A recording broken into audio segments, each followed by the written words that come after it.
대초에 말씀이 계시니라. 이 말씀이 하나님과 함께 계셨으니 이 말씀은 곧 하나님이시니라.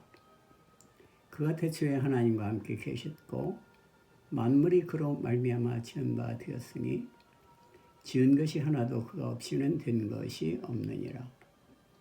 그 안에 생명이 있었으니 이 생명은 사람들의 빛이라. 빛이 어둠의 빛이 돼 어둠이 깨닫지 못하더라.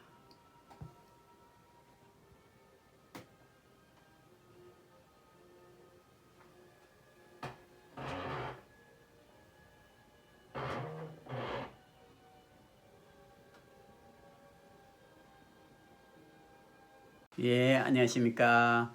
우리는 지금 설교를 준비하는 데 있어서 그 소재인 하나님의 말씀을 우리가 공부하고 있습니다.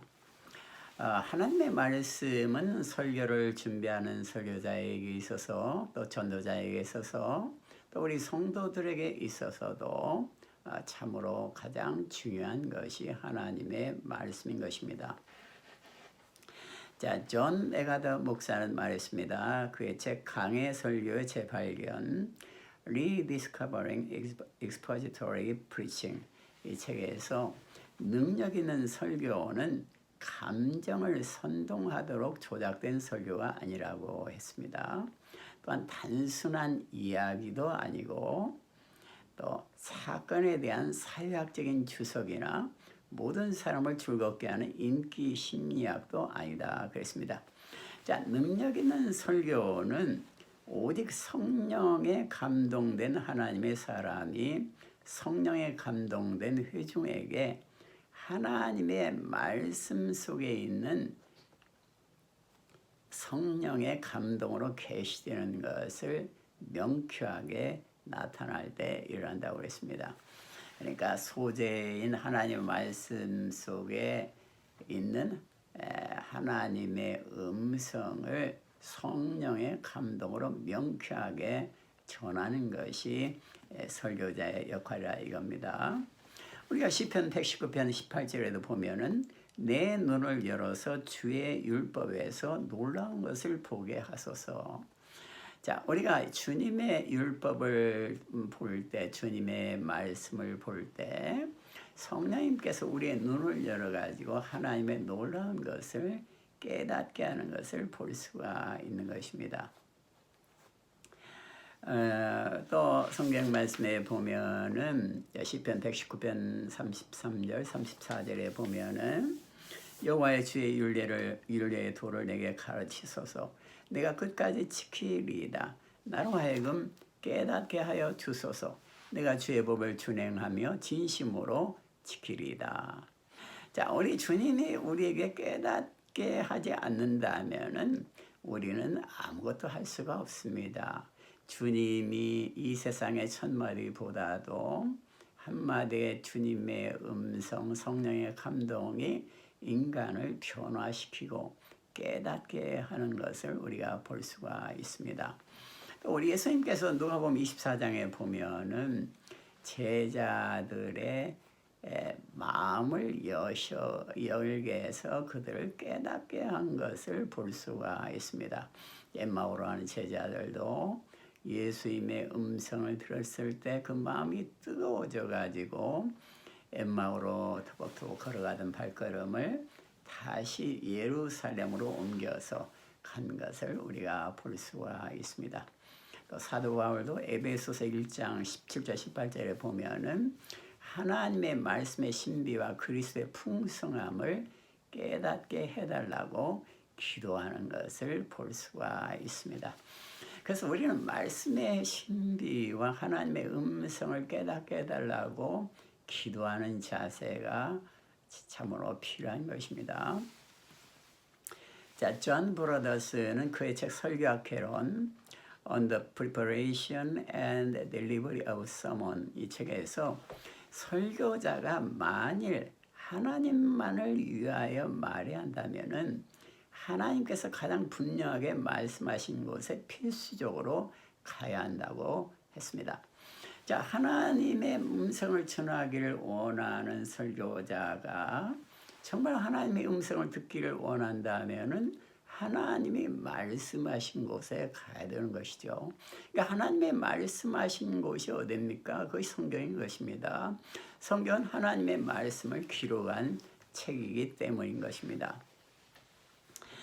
그래서 성경은 항상 우리에게 설교할 것을 제공해주고 영적으로도 우리에게 주님의 음성을 들려주는 영원한 깊이가 있는 한량한 은혜가 항상 넘치고 있는 책이 성경인 것입니다.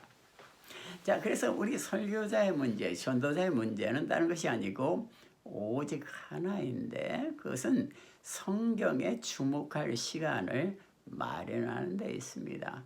성경을 주목하는데 시간이 없다. 성경을 묵상할 수 있는 시간이 없다. 이것은 참 위험 신호인 것입니다.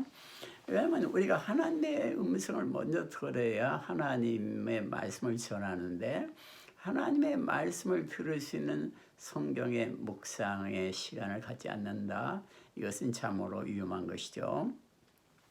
그래서 우리가 성경을 읽는다면은 수많은 성경 속에 그 말씀 속에서 주님께서 이걸 말하라 감동을 주게 주는 걸 볼 수가 있습니다. 그래서 우리가 성경을 묵상할 때 주님의 음성이 들리는 것이죠.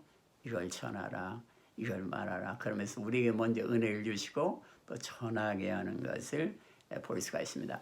그래서 성경을 깊이 있게 연구하고 묵상하는 사람은 너무나 설교할 것이 많아서 정신이 없을 지경이라고 말했습니다. 그래서 나를 설교해 주세요라고 말하는 수많은 성경의 본문을 우리가 만날 수가 있다고 그랬습니다. 존 브라더스는. 자, 크리스웰 목사는 성경을 창세기에서 요한계시록까지 설교함으로 교회의 큰 부흥을 맛봤다고 그랬습니다. 그런 설교자는 평소에도 성경을 묵상하고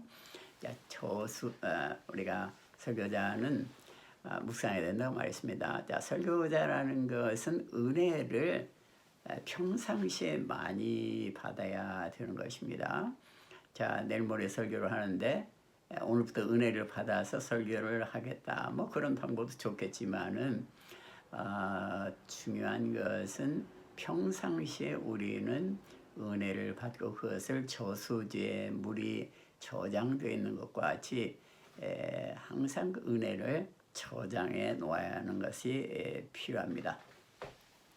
그래서 이 저수지에 이미 은혜가 찰랑찰랑 넘치기 때문에 그 넘치는 은혜가 흘러 넘치는 것이 사실은 설교이고 또 우리 성도들의 삶인 것입니다. 그래서 은혜를 전해주는 그 저장을 한 은혜를 흘러넘치는 은혜를 전해주는 것이 설교자의 역할인 것입니다. 클레르보의 버나드라는 신학자는 말했습니다. 당신이 현명하다면 자신을 수도관으로서보다 저수지로서 내보일 것이다. 왜냐하면 수도관은 물을 받는 대로 곧 사방으로 나가게 하지만 저수지는 물이 가득 찰 때까지 기다렸다가 낭비 없이 넘치는 부분만큼의 물을 나눠주기 때문이다. 현대 교회는 수도관은 많으나 저수지는 거의 없다. 하늘의 이슬이 우리에게 내려지도록 하는 사람들이 있으나 그들은 잘 주는 사람들이어서 가득 채워지기도 전에 퍼주려고 한다. 듣기보다는 말할 준비가 되어 있고 스스로 배우기보다는 가르치는 데만 빠르며 실제로 자기 자신을 어떻게 다스려야 할지도 모르면서 다른 사람들을 다스리기를 좋아한다. 참으로 이 버나드의 말은 우리에게 참 많은 가르침이 됩니다. 우리가 하나님의 음성을 듣지 못하고 은혜를 받지 못하고 만약에 말씀을 전한다면은 그것은 참으로 공허한 설교자가 될 것입니다. 우리는 끊임없이 은혜를 받은 은혜를 저장하고 그 넘치는 은혜를 전해줘야 될 것입니다. 또한 설교를 우리가 준비하는 데 있어서 그 말씀을 조직적으로 연구해 놓은 것이 관주입니다. 이 관주라는 것은 역사를 긴 역사 속에서 우리 목회자와 신학자들이 또 성도들이 이렇게 묵상한 그 성귀를 모아는 것이 관주인 것입니다. 그래서 이제 이 관주를 우리가 깊이 연구하고 이 사용을 하는 것 습관화할 때 우리는 성경을 더 효과적으로 짧은 시간 내에 깊이 있게 연구할 수가 있습니다. 우리 하나님의 자녀들은 설교자 자신의 생각이나 어떤 철학을 듣기를 원하는 것이 아닙니다.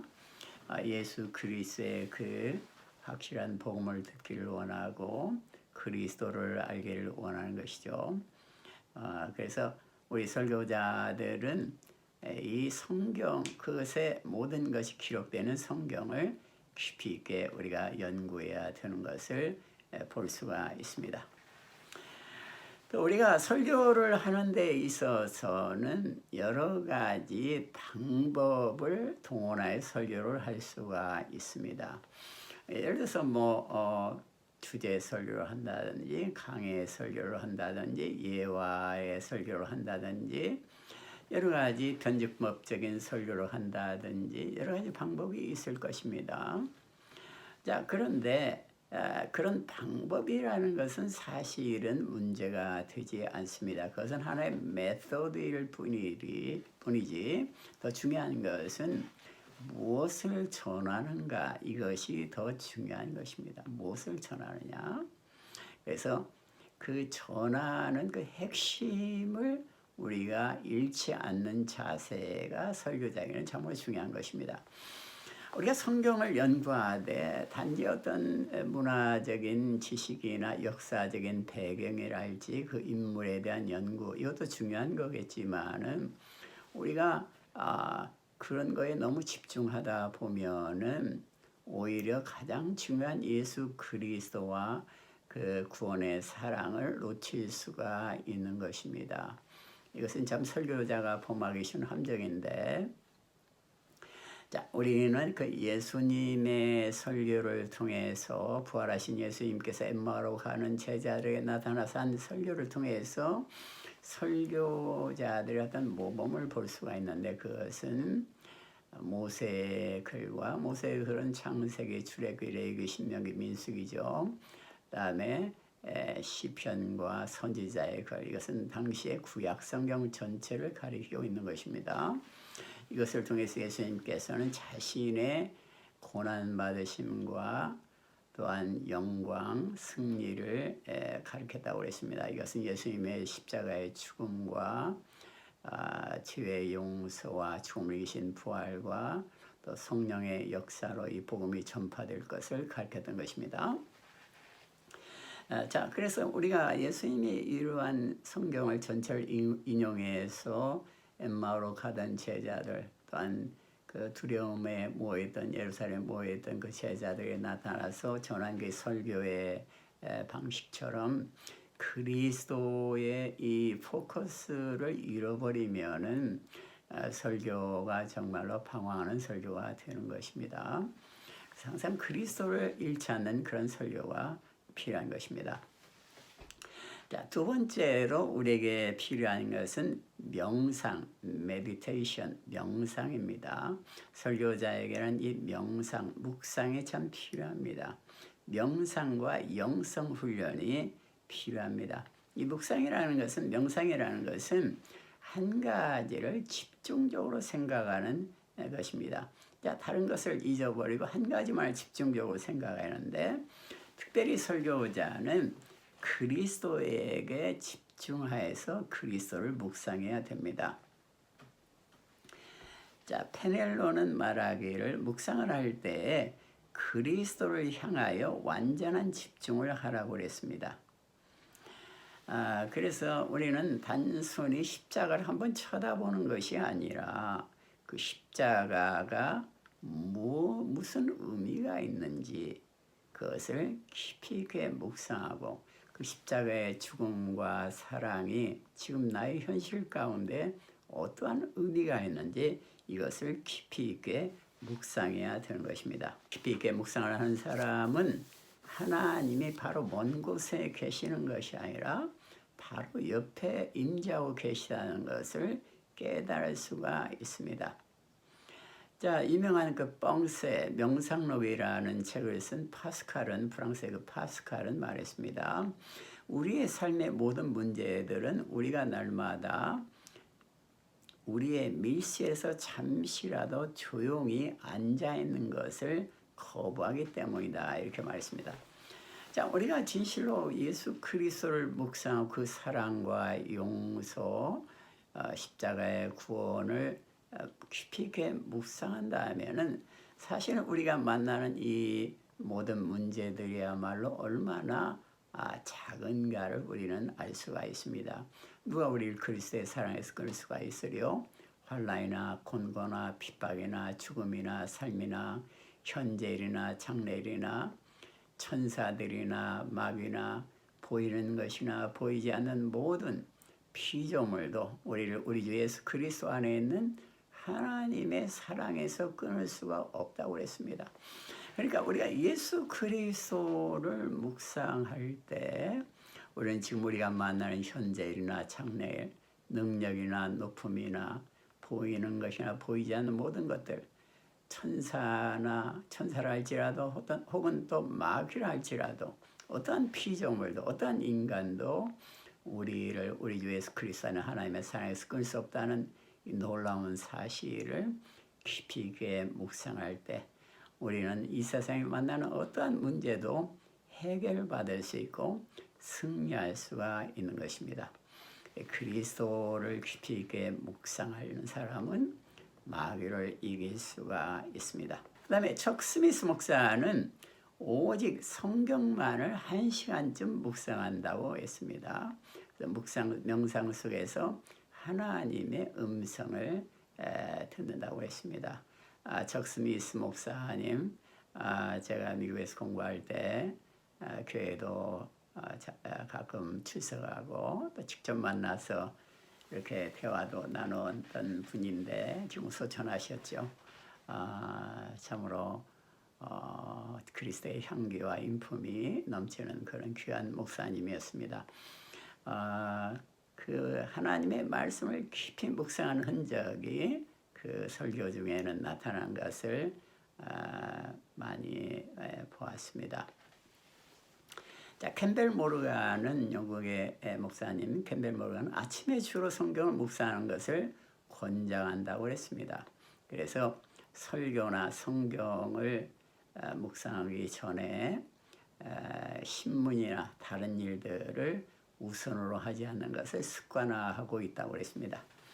자, 우리가 뭐 아침 일찍 일어나 지금 뭐 신문도 잘 안 보지만은 뭐 예를 들어서 뭐 아이폰을 들고 시간을 길게 끈다면은 물론 급히 응답할 것도 있겠지만은 전화가 올 때는 그러나 그냥 아침부터 우리가 세상에 너무 집중하다 보면은 하나님의 음성을 들을 수 있는 시간이 짧아지게 되는 것이죠. 그래서 캠벨 모르간 목사는 오후 1시까지는 되도록이면 하나님의 말씀을 듣고 성경을 연구하는데 집중한다, 이렇게 말했습니다. 자, 이거는 하나의 영성생활에 좋은 본보기를 우리에게 보여주고 있습니다. 우리가 말씀과 기도로 우리는 사탄을 이길 수가 있기 때문인 것입니다. 우리 예수님께서 광야에서 사탄을 이기는데 그 말씀과 기도로 이기게 되었습니다. 그래서 마지막 케어펀치를 날린 것은 주 너희 하나님만을 경배하고 그를 섬기라고 성경에 쓰여져 있다. 이렇게 말씀을 하나님을 경배하라고 했을 때 사탄이 허겁지겁 도망가게 되었습니다. 영적인 싸움에서 이 말씀이 있을 때 승리할 수가 있는 것입니다. 예, 기도하겠습니다. 하나님 감사합니다. 하나님의 말씀과 또한 하나님의 말씀을 묵상하는 자세, 이 훈련을 우리에게 주시옵소서. 어떤 상황에서 하나님의 말씀을 깊이 묵상함으로 성령의 음성을 들으며 사탄을 이길 수 있는 지혜, 예수 그리스도의 사랑에 높이와 넓이와 깊이를 깨달을 수 있도록 주여 인도하여 주시옵소서. 주여 감사를 드립니다. 예수님 이름으로 기도드립니다. 아멘. 예, 감사합니다. 할렐루야.